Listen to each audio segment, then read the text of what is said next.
Hello, good evening, guys. Seems like we're still kind of waiting for some folks. We'll let folks trickle in and get started soon.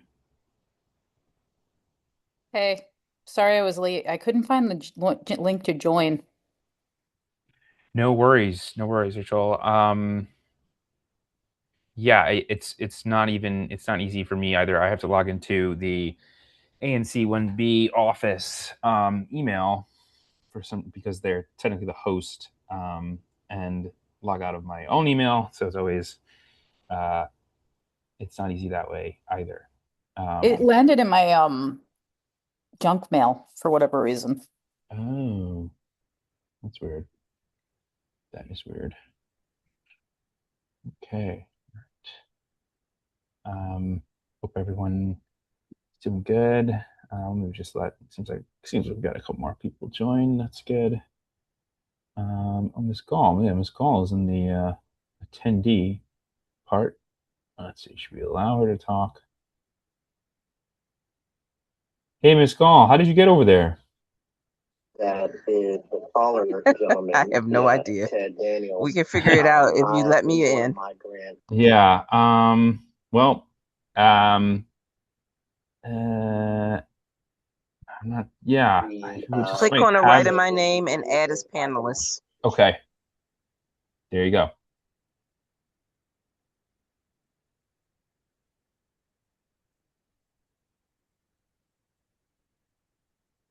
Yeah, I'm in like the Zoom browser. I don't even see where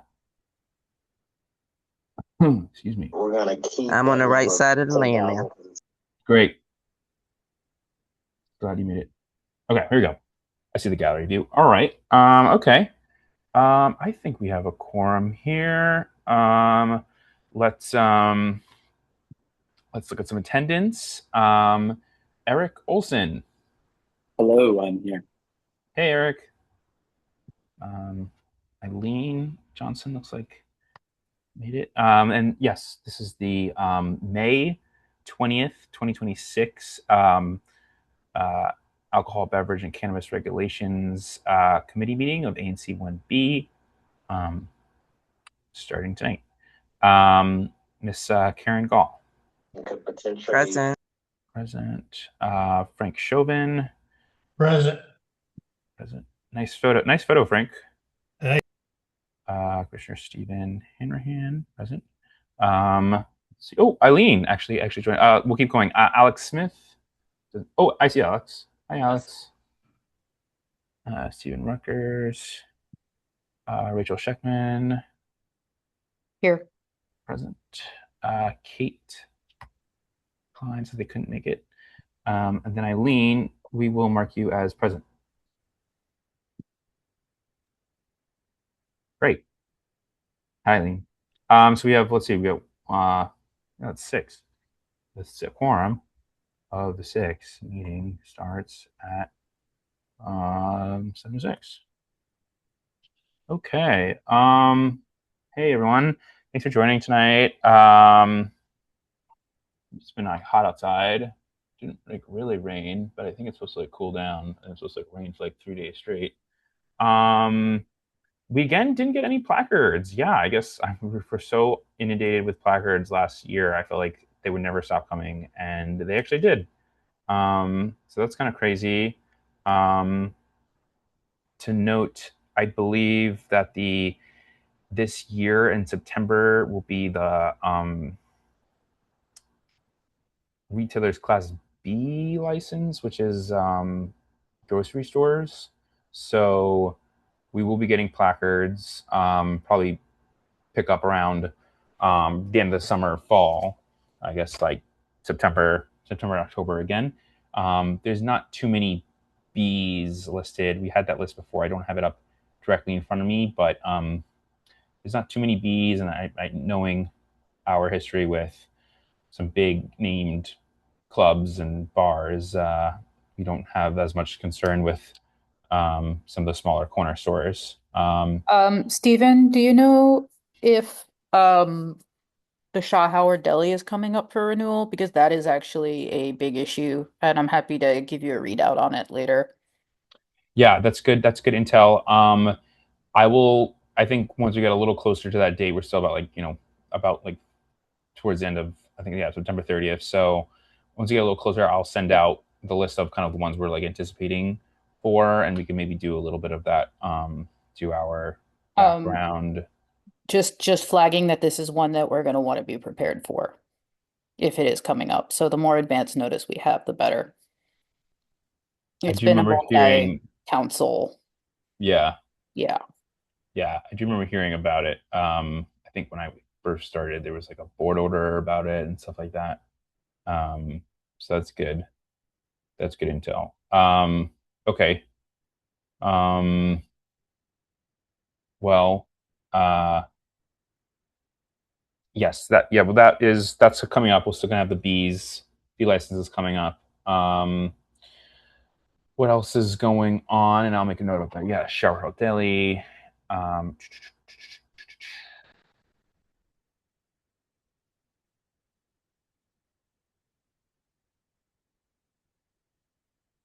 um, Active protests and updates. Did everyone get the agenda? Following along here, I hope. Yeah, so our list is really thinning on like the protest ones. We're really pushing down to like some main um, establishments for noise violations, and then also some ones with late night operations. The late night operations, I believe we've all kind of almost all moved to protest. There's still a couple ones following that. Oh, I think there's East Lounge too. Oh man, we have to do something. We have to do a reach out to him again. But our general list is thinning. We're not as, but we've been very in the weeds. I think there's been a lot of work we're doing, working with Thirst and the neighbors, a group of 5 for Thirst on, and a very engaged uh, discussions about decibel levels, using decibel readers to measure those decibel levels. And I do think we're making like a lot of huge strides and improvements in um, what we're looking for and what we're kind of highlighting in the settlement agreement specifically. So that's been a huge learning endeavor, and there's been a lot of work that goes into it from Commissioner Fay and Commissioner Kensick and Chair Trinidad Ramo. So more is coming on that, but that's been occupying a lot of our time. Frank, your hand's raised. Yes, I just wanted to iterate that it's because of operations like Thirst, and it's because nobody has been able to stay around and focus on the noise code and the alcohol code with regard to the treatment of neighbors. So folks by Thirst, they're a bad actor. They have not undertaken for 2 years. All right, 2 years they've been bothering people. 2 years they've kept young families awake. And that's because ABCA doesn't work, and that's because the code needs to be repaired. So I'm just iterating the pain and suffering on people that live in residential zones bothered by an inadequate code, an inadequate administrative agency, ABCA, that refuses to implement and hold people to the law, and a law that needs repair. And so, just to finalize my point, which I iterate all the time, incessantly, for the last 6 years since I've been sitting on this committee, that the code needs to be changed and improved, and neighbors need to be protected. And I'm tired of anybody that says, you live in a mixed use, or excuse me, a nightlife zone. No, it's predominantly a residential zone with a mixed use zone in the middle. And let me just be explicit about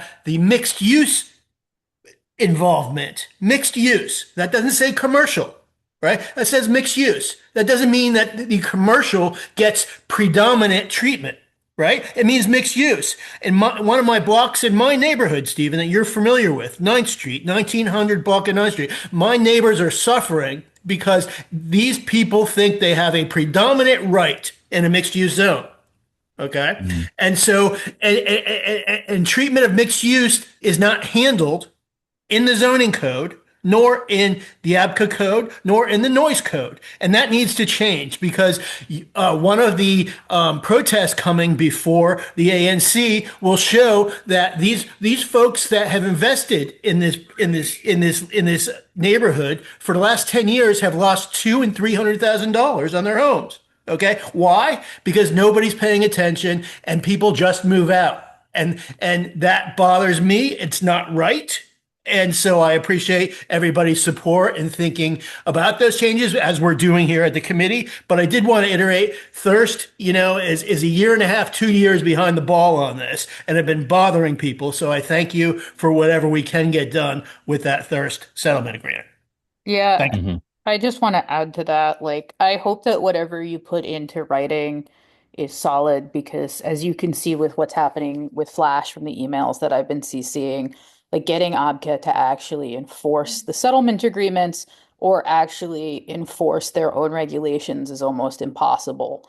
And thank God for Frank pushing me to reach out to find out if they had followed through with Flash on the inspection and to find out that they decided not to cite them despite being in violation of the settlement agreement is just so disheartening.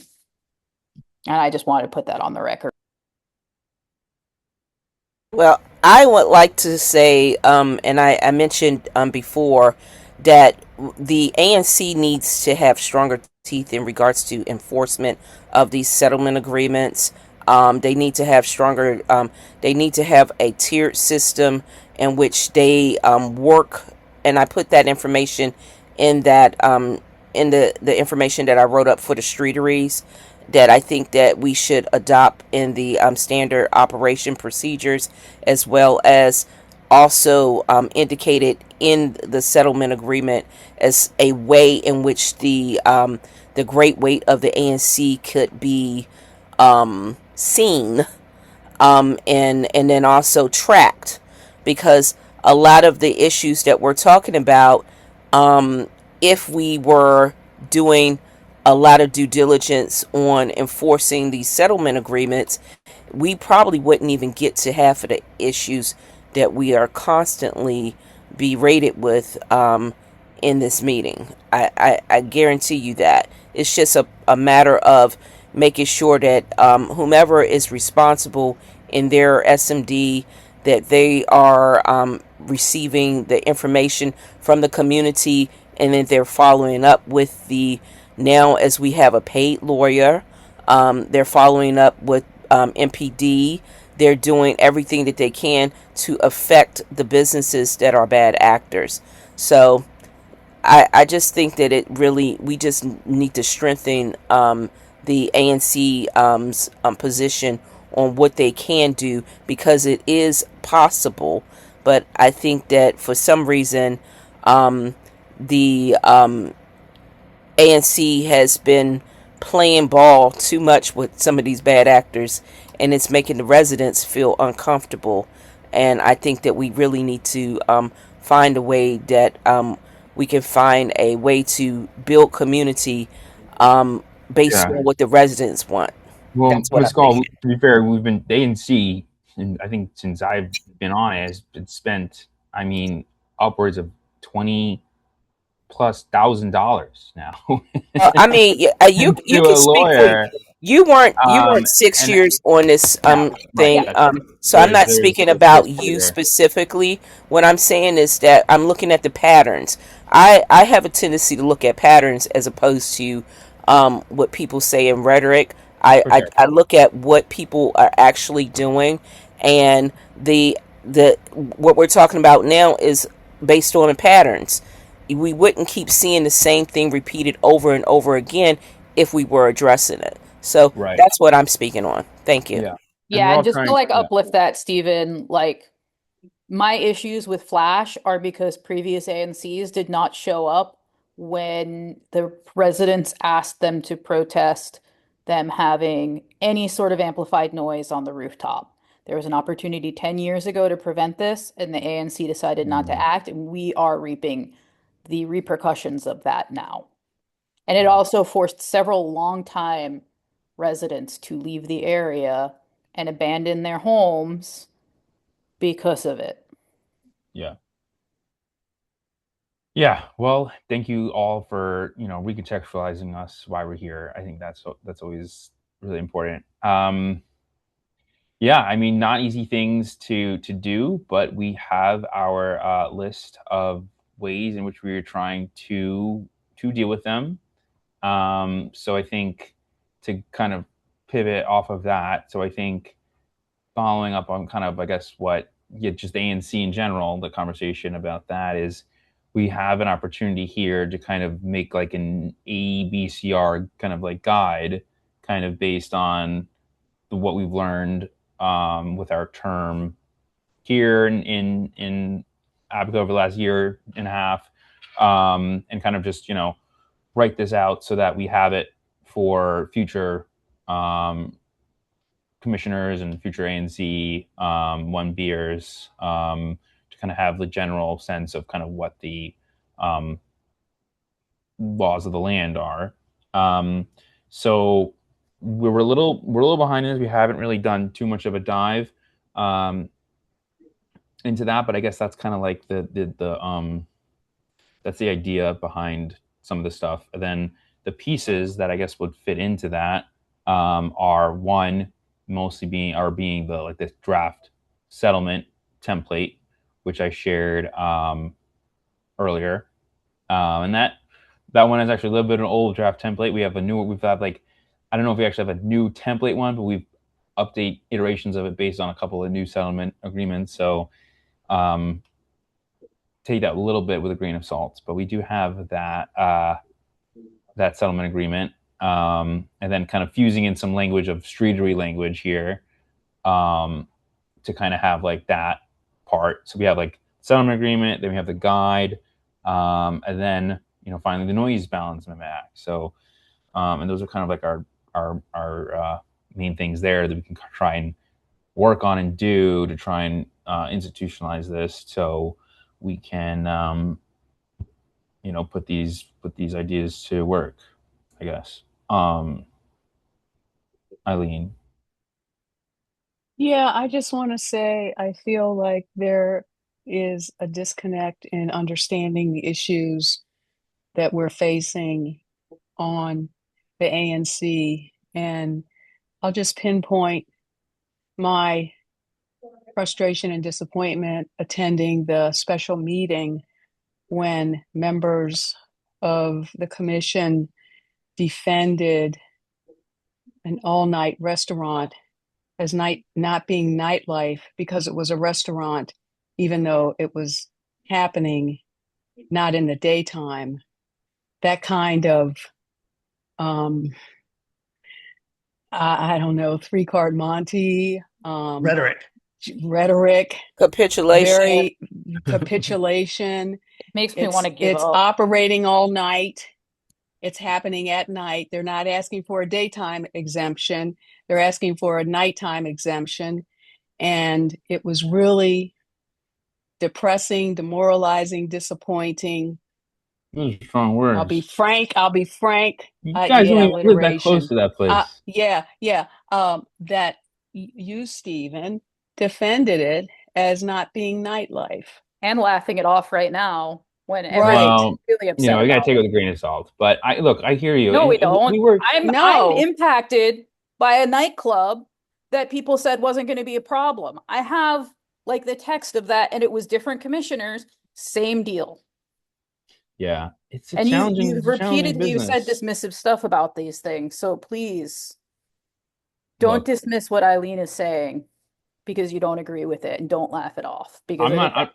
I do agree with it. I mean, I'm laughing because I was the one trying to champion this to in most of the discussions of the place, and I really try to champion it. But I think it's almost kind of comes, push comes to shove. This is how like policies get made. It's the devil's in the details, and there's certain things that get worked out. I mean, I really push friends so scratch hard. other Stephen, people's Hey, Stephen, this is excuse backs. me. I'm Friends talking. help I'm the word chair friends. salad. here. Word Excuse me. salad. No, no, no jumping on me now.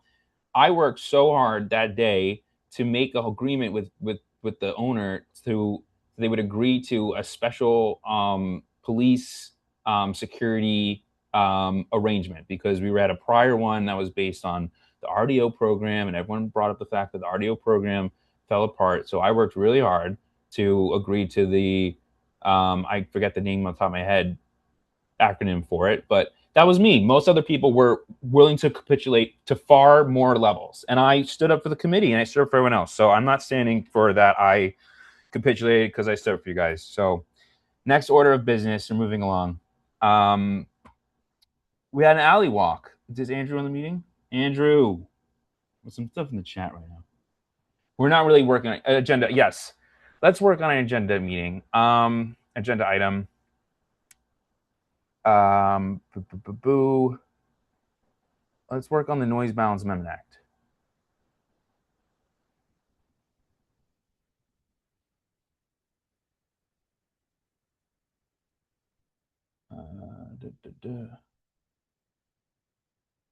Okay, Frank, your hand's raised. Yeah, I'll just say a few things about the noise balance amendment. I mean, I think it says two things.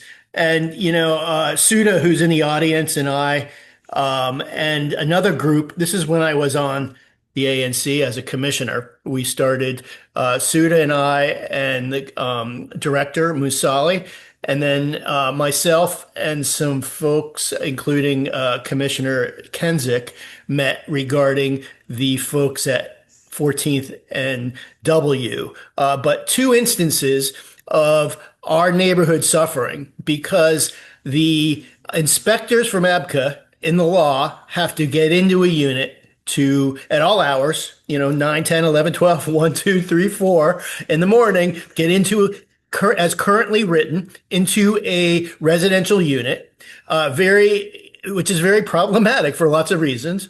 And so therefore it needs to be changed. And so my iteration in my first comment earlier today has a lot to do with this. This is 100% improvement for finding a noise violation because it removes the requirement to go inside a unit. ABCA no longer has to go inside the unit if this is a passed, and they only need to be within 15 feet of outside of that residence to detect a noise violation. So that's a win. We need that. That's the first thing. I think there's nobody here that would be unsupportive of this immense opportunity to get this changed, which has needed change for 30 years. And that's why lots of my neighbors have moved because of this difficulty that we're changing in this law. So that's the first thing. So iteration, I think it's sort of unanimous here. I would say there's nobody here. There might be one person, I'm not positive, but is against that improvement, which should be we're all on board for that amendment. And so so that's pretty simply said. Yes, we're in support of it. Now, what's left out of this is the question, and to me, that's where we might offer further discussion, such as what happens in a mixed use lot right next door, to a bouncing club that's shaking the walls, that's amplifying music. People are screaming in line till 5 in the morning. What does that mean in a mix zone? And I think that's what we need to determine. And also, what does it mean for base? Are those two issues covered or not? I would say at least the mix zone burden is not improved by this bill, and that's how we might improve it. But then, secondly, do we cover? Is base covered well enough in the number one change that we're all supportive of, measuring it within 15 feet of a residence? So those are my two sort of pieces that I think we can be a contributor on and collect additional information from people who live down the block from me who are in mixed use zones and affected by noise. Yeah, and the other thing with the reason why I'm advocating for them to be able to enforce both forms of the code, including decibels, is exactly because of what happened. I have heard of at least two instances of members of the public having an inspector come into their home and being told, I don't think it's that bad. And then also on top of that, having them come and like pretend like it's not an issue that Flash's roof was open.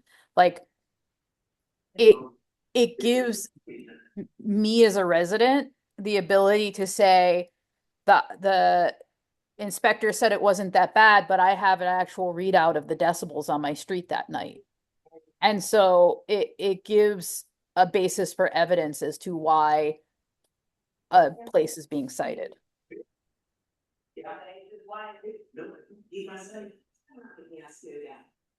And what is the reason, like, why aren't they citing when there are decibels? I guess I don't know. I actually don't understand the what it's like to call the enforcement team, but like I mean, I why have theories, but I'm not going to air them over a without the meeting. theories, but like Yeah. why are they, what is wrong with the decibel? Busali says they try to warn people first, but the problem is with the repeat offenders, they know that they're just going to get a warning and they go back to business as usual. Like my experience of it is that I tried to do the right thing by reaching out to the club owner who turns the volume down, but it's every night that I have to reach out to them at the same time and they already know what the levels are, right? So it's like Hmm.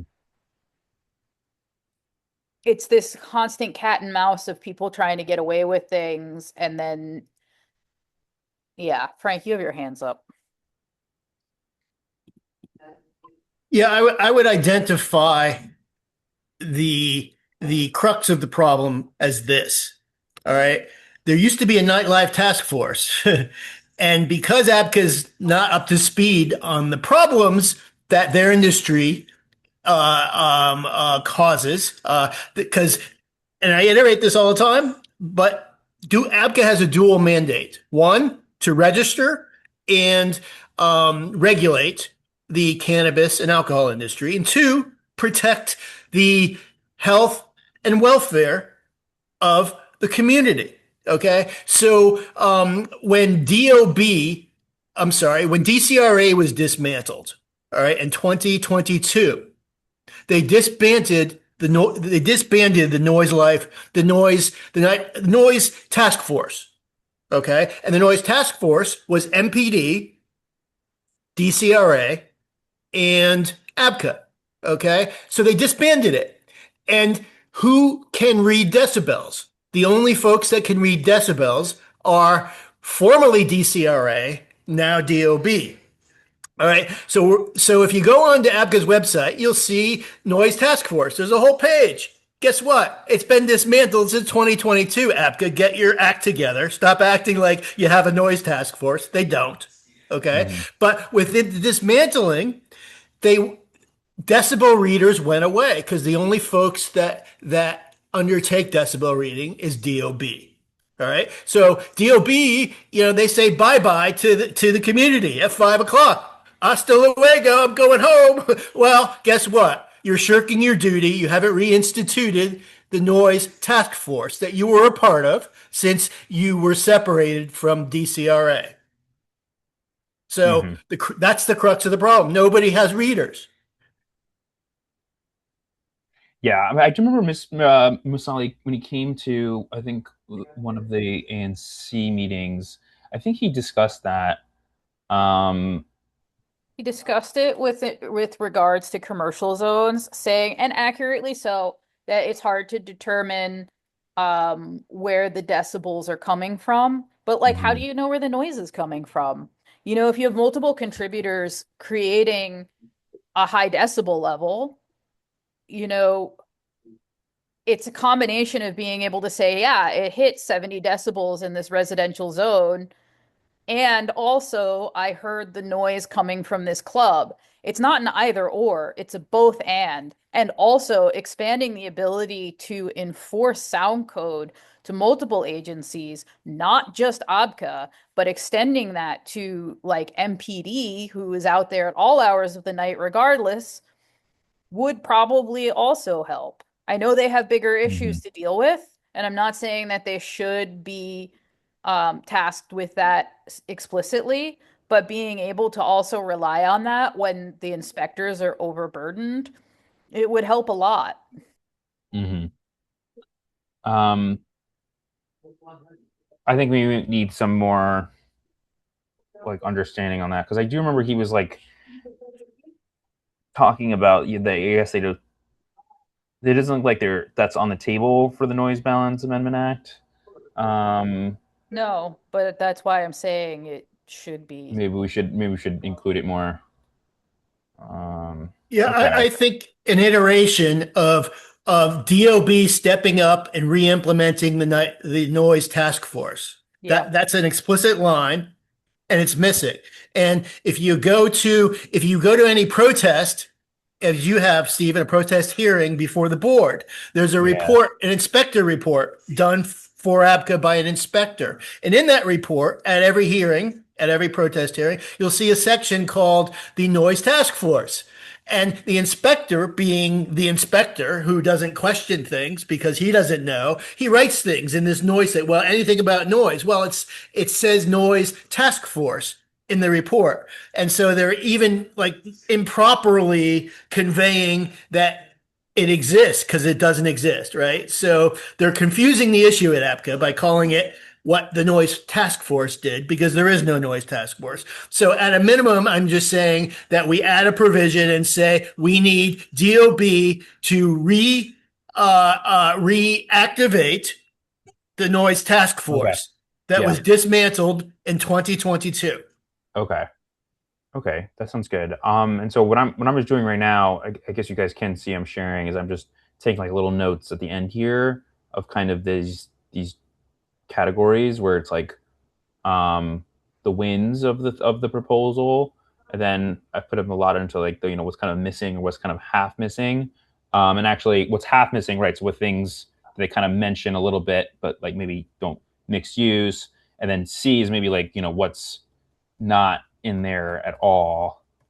And then I guess here I feel like would be better a good place for the noise task force, and maybe we decibel reading and bass in the what's half missing section. Steven, Suda's in the audience. I know she wanted Yes, to participate. She's putting some stuff in the Q&A. I just want to uplift her.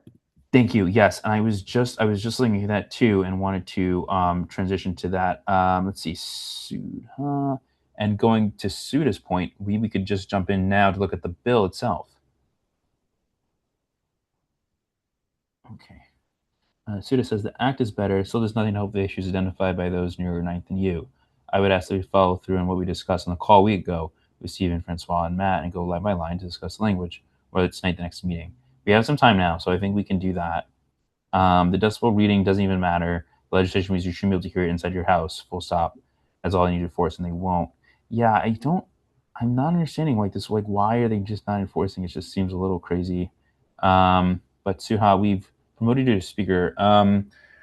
I have the bill up here, and let me share this tab instead, and then we can go back to our kind of draft doc. But Suha, do you want to jump in on and kind of talk about some of the points you're raising?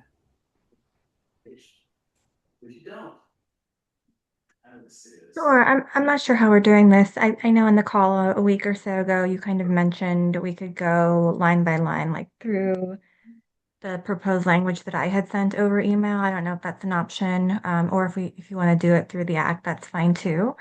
But yeah, I mean, I think just echoing some of the points that have already been made by Rachel and Frank, um, the current legislation itself would actually be completely fine if ABCA would enforce it, and they just won't.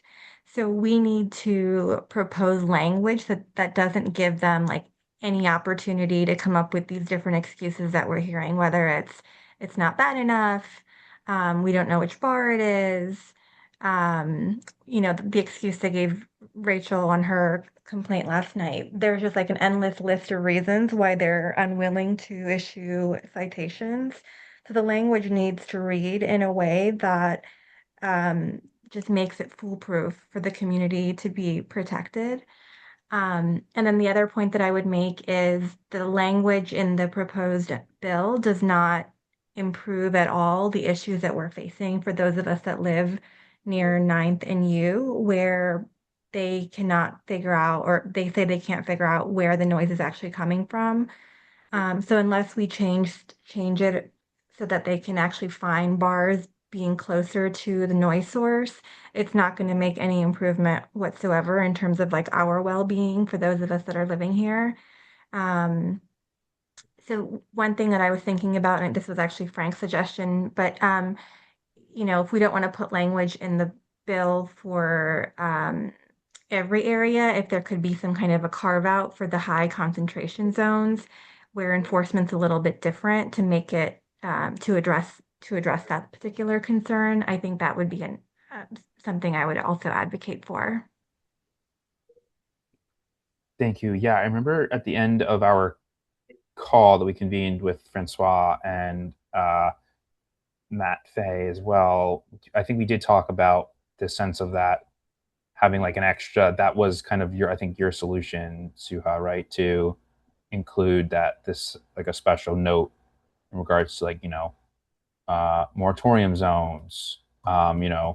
Should like what noise specific, you know, noise regulations should approach there, or even coming up with like a new entity in of itself, like a noise preservation zone or something like that. Like, I guess that's kind of what residential zones are supposed to be. But yeah, I like your idea that like moratorium could have like this could apply to it too. Moratorium zone. What? Uh, what factors could help that as well? Um, okay.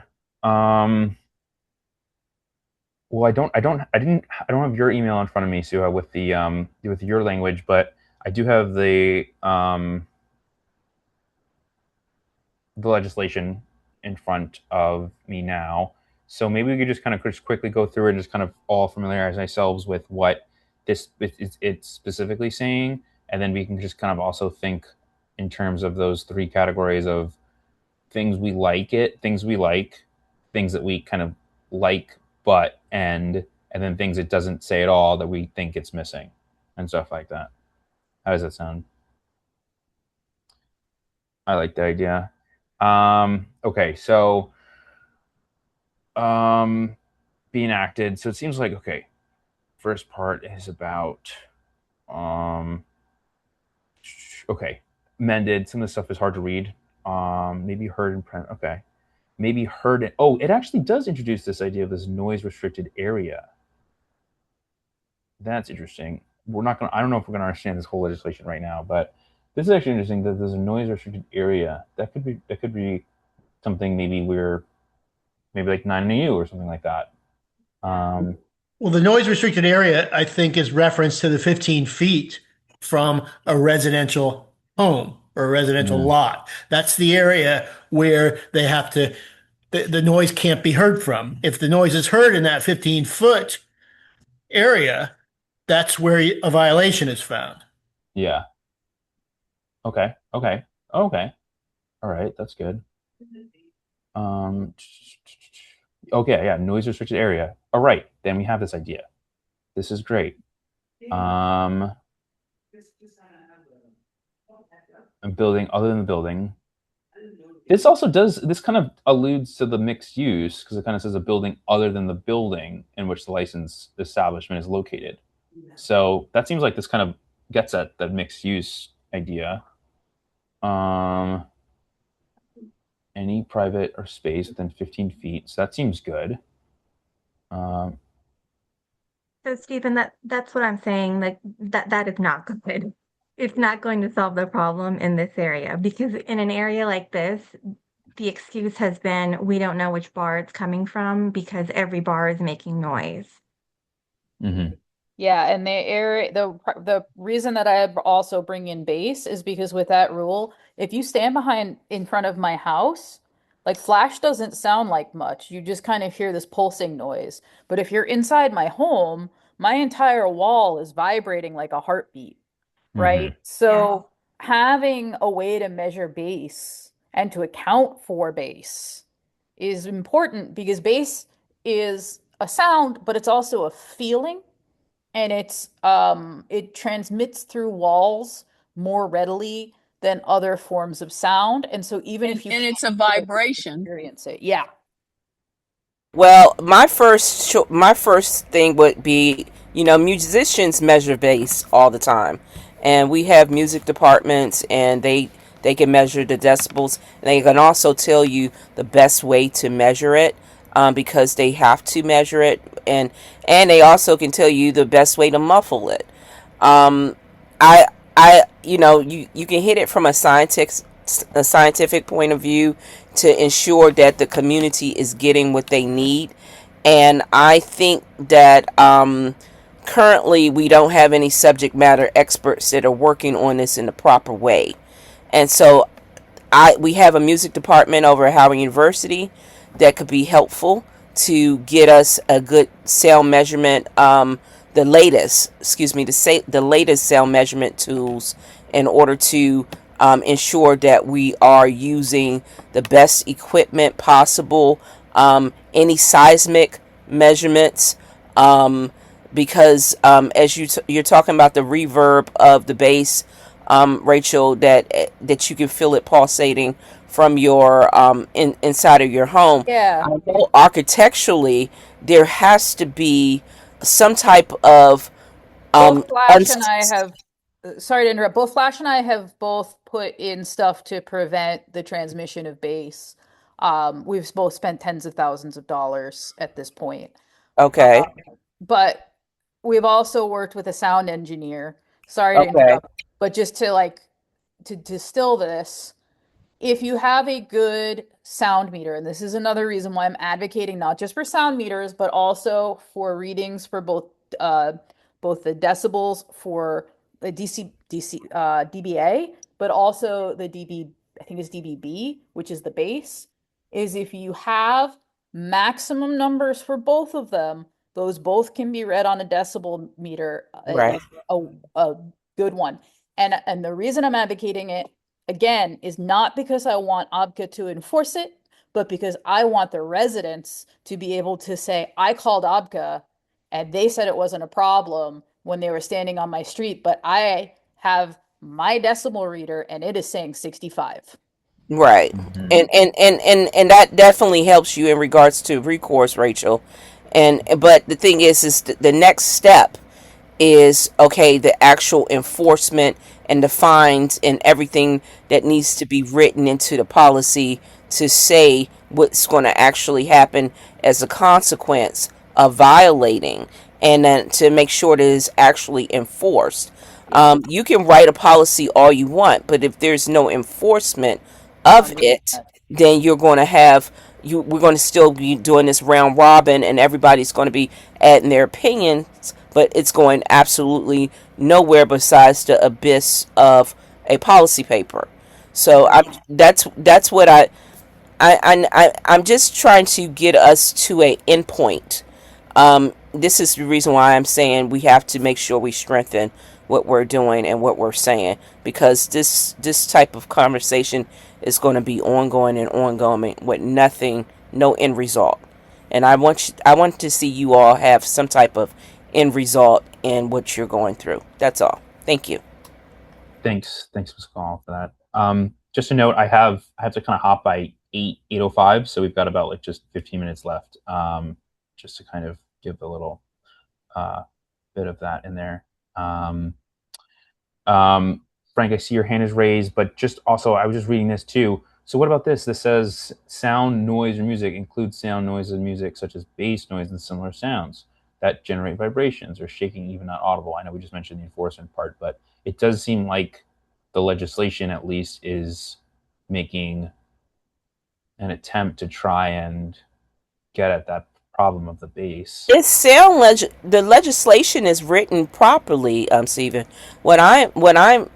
I just think that we'll keep hitting on the same issue and Okay. spending more money if no one has a enforcement policy in it. All That's right. all. Okay. This is good. So now I'm adding to C section. What's not in there at all is even, hey, you know what? We can make a note that none of this even matters if there's no enforcement to the legislation and properly enforced. Okay. And Stephen, can you back up to line line 46 or 40. Let's see. And So I do see what you're saying here with the mixed use now. Yeah. yes. Yes. So line 45, a noise restricted area does not include areas in the building where the licensed establishment is located, even if the areas are not part of the licensed establishment. Okay. So it's a building owned by the licensee that abuts the building where the licensed establishment is located, or, and this is where they exempt mixed use. They say it's only residential, starting in line 50 here. A building or any public, this is exempt, a building or any public or private outdoor space that is not located within a residential house, an R zone, an RF zone, or an RA zone. All Hmm. right. Hmm. And so this is where folks in a mixed use zone, such as the arts overlay, okay, are disregarded. And there's no reason they should be disregarded because mixed use doesn't say predominantly used for commercial use at everybody else's expense. Mixed use says it's co-use required here, okay? That there is commerce and residence, okay? Hmm. So I don't know. So this is a point on a hill that I guess what's that widely used phrase? That hill I'm going to die on. Hmm. That we have to include mixed use zones included here. Unless the director of zoning or the director of ABCA wants to sit here and say that commercial folks have primary use and have predominant use, and their use is what's important versus residential use. That's not what mixed use is. Is the arts overlay that's mixed use? Arts overlay is mixed use, but it depends on. I think it also depends on what the underlay is. So it's an overlay, right? And so the underlay, the underlining zoning, may be an RA, like a residential apartment, right? Hmm. So it would apply to a residential apartment, but it doesn't apply to a condo. Yeah. Right? That's not a residential apartment. I That's a think it's a good, private. yeah, it's a great point. It's a great point. So we Um, got to figure out how to add that. okay. I'm just going to keep us moving along, just looking at the time a little bit. It does mention base. I mean, what more, other than the fact that there's no enforcement, I mean, does mention base here. Just looking at that. Then it seems like there's this, they kind of need to talk about the penalties. I feel like this is really good. It feels like the penalties are what, like $200 for a first violation or $250 or something like that. So that's seems like nothing. So it seems like these are more stringent, like $10,000. That's a lot. So this does seems like a more stringent scale. So that seems good, but I don't know if we would have any like comments on that part specifically. Um, I would Other say than this. that being good, that's a win. I think it's a win, right? I would say this though. We have to be sure that no warnings, okay, are allowed.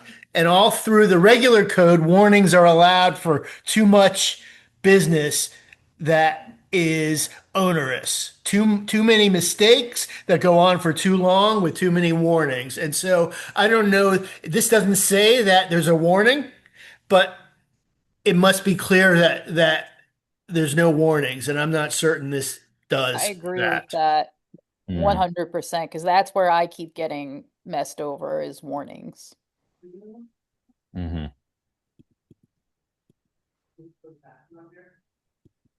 When you know you can push the limits and it resets the clock every weekend, you're gonna keep resetting, you're gonna keep pushing those limits for as long as you can. Yeah, like maybe there's like even before the fine hits in, like maybe there's like you get two warnings or something like that. Well, they need to be officially logged because what's Yeah, happening is they're warning them and then they're saying that verbal, the person whatever it wasn't in is. Yeah. violation. And so there's no record that there was a warning. So, like, if I call for an inspector 10 times and every time they're giving them a warning, none of those are logging as any sort of enforcement action. It's just getting, and then you, even with a FOIA request, like you're not necessarily going to see those. Mm-hmm. They're just a complaint. And that is part of the crux of the problem when we're trying to do our work too, is like, how do you know a bad actor? Like, how do you know who like about like Oh, it does say a warning, a written warning. Sorry, I'm just talking out loud. I just noticed this section here. Sorry, I didn't mean to interrupt you. yeah, it's all right. But like making it explicit that the current system of warnings is not working and that we want to see a system where the warnings are logged as actual Okay. Oh, violations and not just a complaint. yeah, that's great.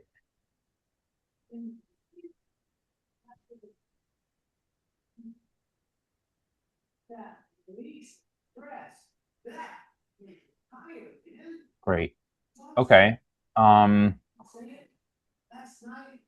I guess I'm seeing what you guys are saying. Like the legislation actually is pretty good. It's still a matter of like if they actually do it. But the way it is written is actually like really pretty good. It would be a huge win.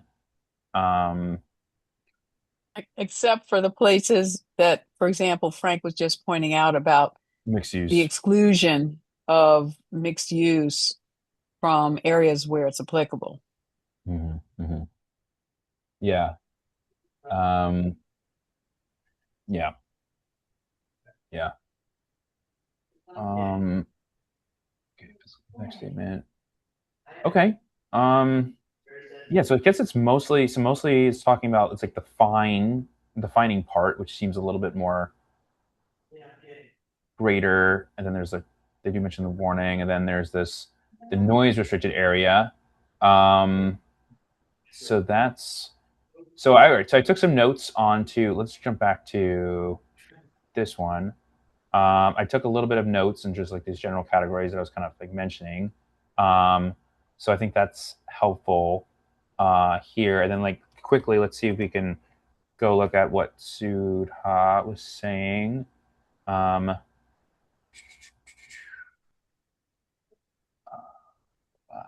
language for some agreements.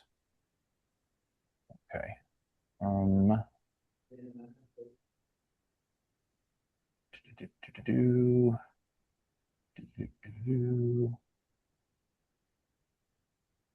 Shape this. Sorry, 1 second. Stop here. Where's that now? Sorry, I'm trying to bring up something else. Um, winding down now. I know we didn't really spend too much time with the draft settlement agreement, but we can hopefully return to that later. And honestly, we kind of need a change of that. So anyway, oh here we go. Okay, let's bring up. Oh, did I cancel you guys out? Hello, where did this go? Oh, here's the window. Okay. Um, okay, let's just quickly go through what Suhoda's also wanted to address in the uh, You can keep general. scrolling, Stephen. That's Okay, just the background information, but the this is the language is at background the bottom. Yeah. language at the bottom. Okay, and I this did is try to incorporate this, and just a note on it, I tried to keep the stuff that was related to sound. I wasn't sure about keeping things about light infiltration in a sound-based ordinance. Um, but open to it.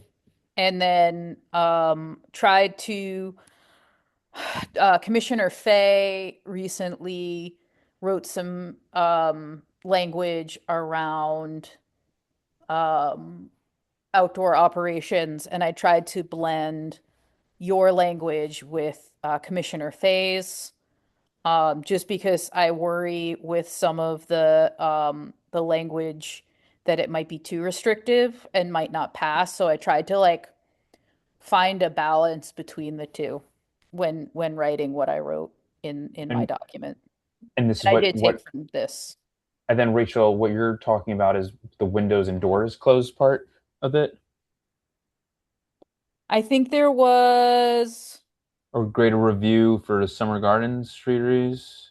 Yeah, I kept some of that, but I think it's a little bit further about the 1 foot from the property line for amplified sound. I think I said that that should apply in specific areas, but I don't know that that would actually, while it would be helpful, and I actually agree with it. I think from the perspective of legislation, getting something like that passed is so restrictive that it might not be viable. And I wonder if there's a better way uh, Yeah. of writing it. And I tried to take a stab at it in Hmm. what I wrote in my document. I didn't completely ignore it, but I tried Yeah. to balance it out more.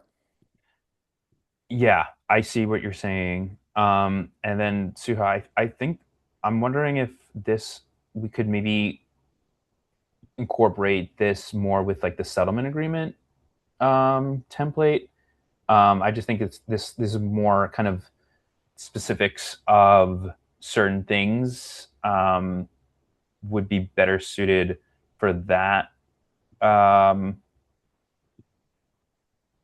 So, I rather mean, than I had sent this for the settlement agreement, Stephen, but then you had said it was better for this, and so it wasn't incorporated into any of the settlement agreements. I agree with you, it would have been great in many of the ones around Ninth and U. But since we missed that, I would ask that we try to get something into the discussion around the bill, the amendment. I yeah um, I did it, Stephen, if you actually sit down with my document that's on Google Docs and with Suda's, you will see her influence in there. It's not it's not as restrictive, but her influence is in there heavily. And I actually want to thank you for your suggestions. It made me think, Suda. Yeah, thank you, Rachel. I think, I mean, my biggest concern is the I guess the 1 foot or the 15 foot. If you so what's happening right can we talk now a is little I about will what that call means? Yeah, what is that? I'm not understanding what the 1 foot versus the 15 foot is. it's the distance from the bar. So right now it's they have to come into our house. And then the amendment I think had changed it to proposing they don't have to come into our house unless we want them to, but as long as we can hear it within 15 feet of our house, they can still go ahead and issue a citation. But the issue around this area is that they keep saying, whether they're in our house or standing outside of it, that they don't know which bar is making the noise. And so again, like we're not getting any violations on the books because of that reason. They have to have one officer, sometimes they have to have two officers at my property and then one over at whatever bar we think it potentially could be. So that's three officers to investigate one noise complaint when they don't have that many officers on duty to begin with. Mm. Does the Um, noise balance? Yeah, they didn't mention anything about the officers going into the Because they're houses, doing right? away with that. That's just like an internal decision, or No, does so that's anything? in that's the Noise Balance Amendment Act. Instead of having officers go into your home, they stand out on the street. Okay, I'm going And back to You, the so noise. you and know, so what Rachel, yeah, go ahead. I'm a little concerned about how that's going to play out, especially if if someone is going to say, okay, it's not coming from me, and there's going to be all that plausible deniability. It's not from my premise. It's not. It could be emanating from some other location, and how it's going to make someone who has been who you know is a bad actor, but you know they're going to come up with 1,000 reasons to say it wasn't themselves. How can you really truly pinpoint that it's actually coming from that location? Um, and then also, as you said, with the resources not being available, how is that really going to be enforceable? What other thoughts did you have to add to that outside of the standing outside of someone's premises And again, with the city streets being a possible way that they will defend themselves, and they'll say, well, that could be general noise, it could be coming from somewhere else and not us. You know, what other remedies do you think we could do So, to sort of enforce this? so if you pull up my document, the Google document, and go to point 3, it says Hmm. greater review of businesses applying for summer garden, streeteries, and other outdoor spaces. I say the act does not address establishments with open air entertainment licenses and or amplified sound operating in proximity to residential zones. Again, this doesn't address the mixed use zones. The Noise Balance Amendment Act should require greater review of businesses within 60 feet of a residential zone. For businesses adjacent to these residential zones, there should be restricted hours for live entertainment, DJs, and amplified music in the summer garden or other outdoor spaces. Summer garden operating hours shall be limited to the following hours. Lay out some hours. If the outdoor service area is not located close to a residential zone, this proximity is indicated as within a 60-foot radius of the property line. The licensee may extend closing time by 1 additional hour on Fridays and Saturdays, which is incorporating some of what Suda wrote. If amplified music and entertainment are licensed in summer gardens, it shall be limited strictly to ambient background levels after the time set out in 3B of this section. And then ambient music is defined as blah, blah, blah, blah, blah. During above times, amplified music shall not be audible beyond the licensed premises. In particular, during those times, amplified sound shall not be heard within 1 foot of the property line or building envelope of the applicant or any other building structure. So I took some of that language about being able to hear it directly outside of the business and I applied it only to specific quiet hours that Hmm. and only specific to residential zones. But again, it doesn't address that mixed use problem, so there might be a better way to incorporate that. Right. That's really what I was trying to drive at, because I, because I, if you just think of a series of, oh, it's coming from someone's car that was behind our building, or it's coming Oh from yeah. a residence, and you all are blaming us. You can hear the litany of excuses that's going to come and play, but I just want to figure out a way in which there can again be a remedy for the complainant. you Mm-hmm. know Agreed. how can the complainant really get the action that they need to have taken care of from this particular write-up? And we want to make sure that you cover all the bases, so Yeah. that when the complaint comes before whomever who has to adjudicate it, they'll have a chance to say, okay, well, this has been exhausted and all of these boxes have been checked, and you violated in this particular situation. So that's why I asked you that particular question, Rachel. Yeah. But thank you for your answer. Yeah, you're welcome. I think if people go through the document that I wrote up and took a look at that, I think some of these things are in there. I would love to have more input from everybody. I don't think it's a completed document by any means, but I wrote it as a way to get people started dialoguing on it. And I think that there's ways to incorporate things that everybody said here today. Um, and I think it's a good start. And I do like Stephen's suggestion of having a section on what works and what doesn't work. Um, I have it laid out as here are the problems and here are our cures, which I think is also important to a certain extent. And so finding that strike of balance of that is going to be important. Second that. Okay, I think let's end on that note. That was a good ending. Let's, yeah, as Rachel said, please like review this again.